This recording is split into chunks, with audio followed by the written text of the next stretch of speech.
ஒரு அட்டகாசமான பொலேரோ தான் இன்றைக்கி உங்களுக்காக அப்டேட்டில் வந்து எடுத்துருந்துருக்கோம். ஏற்கனவே பார்த்தீங்க அப்படின்னா இதே மாதிரி ஒரு பொலேரோ போட்டிருந்தோம். குயிக்காக வந்து ஷோல்டர் பண்ணிட்டீங்க நம்ம சப்ஸ்கிரைபர் ஃபாலோவர்ஸ். இன்றைக்கான அப்டேட்டில் ஒரு ரீசனபிளான ப்ரைஸ்க்கு மஹிந்திரா பொலேரோ 2011 மாடல் 3 ஓனர் கண்டிஷனில் இருக்குது.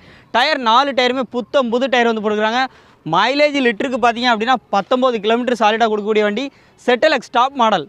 உள்ள இன்டீரியர்லாம் பார்த்தீங்கன்னா வாய்ஸ் அசிஸ்டன்ஸ் எல்லாமே வந்து வருது. ரேட்டு பார்த்தீங்க அப்படின்னா 4,30,000 மட்டும் கேட்குறாங்க. ரேட் ஃபிக்ஸ்டு ப்ரைஸே கிடையாது. கண்டிப்பாக நேரில் வந்து அந்த ரேட்டை குறைச்சி கூட வந்து வாங்கிடுவாங்க. AC, power steering, power windows எல்லாமே வந்து வந்துடுது. முக்கியமாக வாய்ஸ் அசிஸ்டன்ஸ் எல்லாமே வந்து வருது. Back side seat covers appearance எல்லாமே பாருங்கள். வண்டி பார்க்கக்கூடிய லொக்கேஷன் தென்காசி மாவட்டம் பவர் சத்திரம் பக்கம் செட்டியூர். இவங்க நம்பர் ஸ்க்ரீனில் ஆட் பண்ணியிருக்கேன். இதோட முழு வீடியோ பார்க்கணுன்னு ஆசைப்பட்டீங்கன்னா நம்மளுடைய தமிழ் 24/7 யூடியூப் சேனலில் அப்டேட் பண்ணியிருக்கேன். வண்டியை மிஸ் பண்ணாதீங்க. நேரில் வந்து குயிக்காக காரை வந்து ஷோல்டர் பண்ணிக்கோங்க. எலெக்ஷன் வேறு வரப்போகுது. நமது தமிழ் 24 காஸ் வலைதளங்கள் அனைத்தும் பதிவிடப்படும் வீடியோக்கள் வியாபார நோக்கத்திற்காக செய்யப்படும் விளம்பரங்கள் மட்டுமே. மேலும் இந்த வீடியோக்கள் மூலம் தொடரும் எந்த ஒரு நிகழ்வுகளும் உங்கள் தனிப்பட்ட விருப்பத்தின்